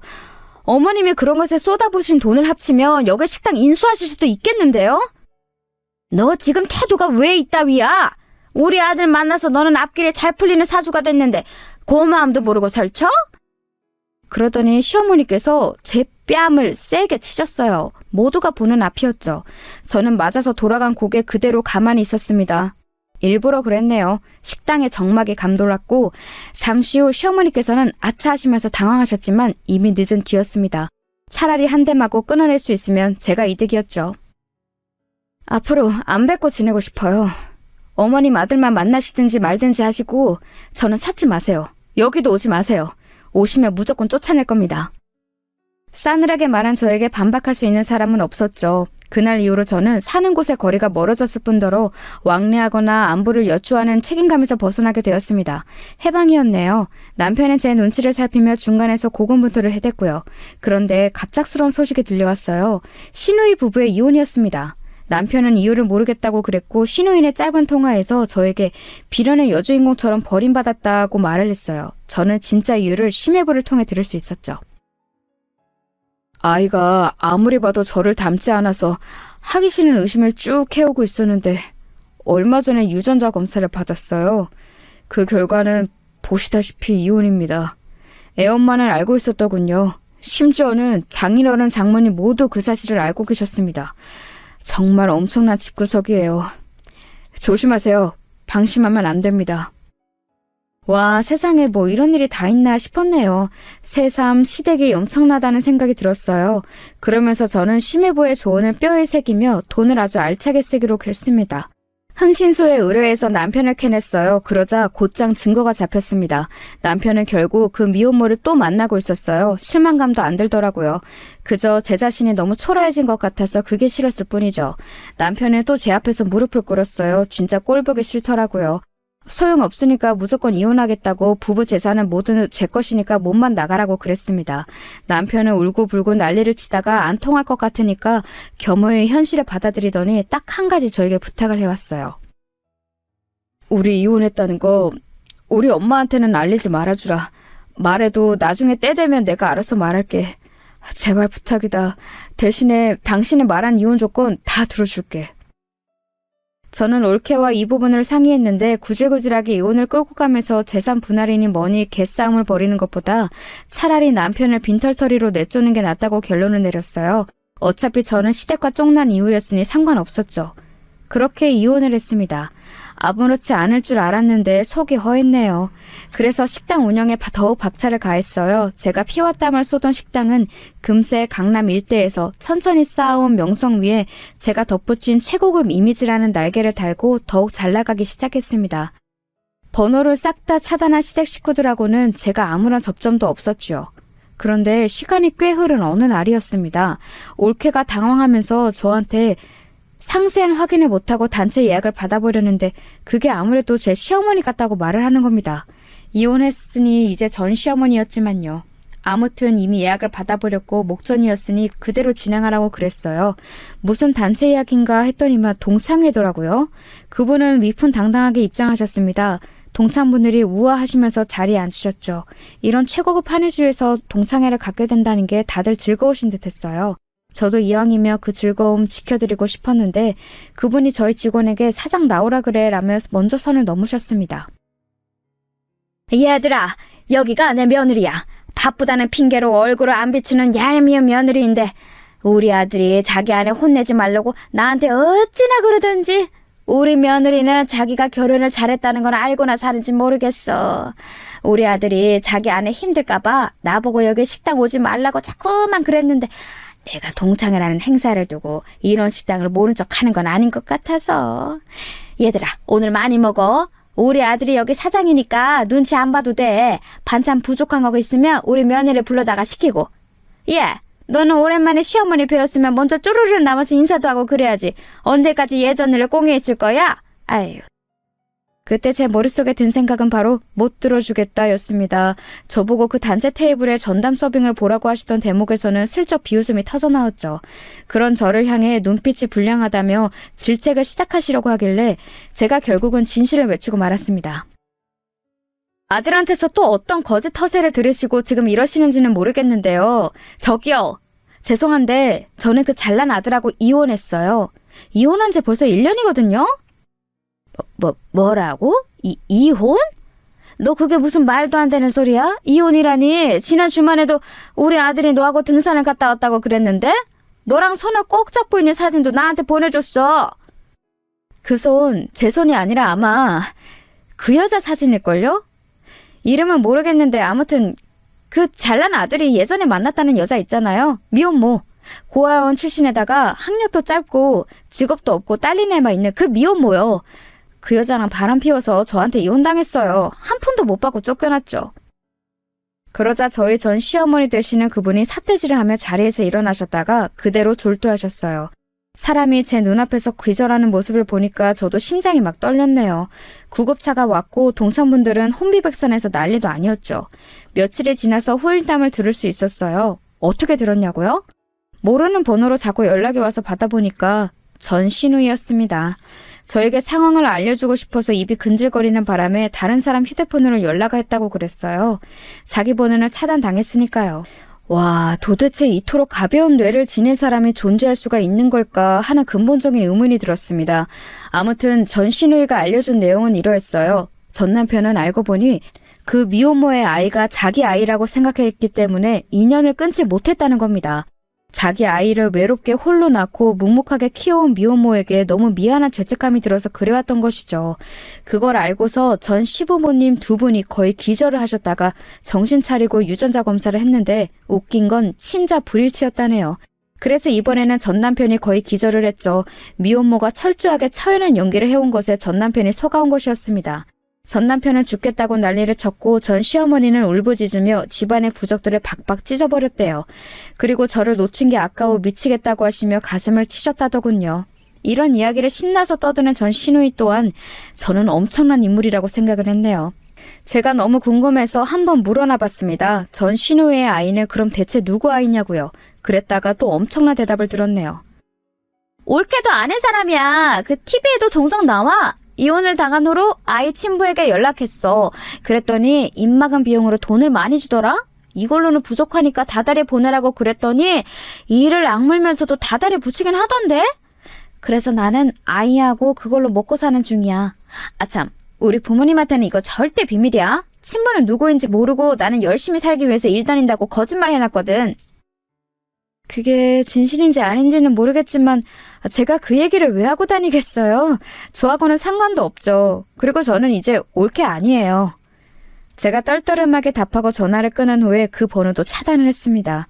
하여간 이 집안하고는 영영 인연을 끊는 것이 상책이겠더라고요. 정말이지 정신이 하나도 없는 결혼 생활이었습니다.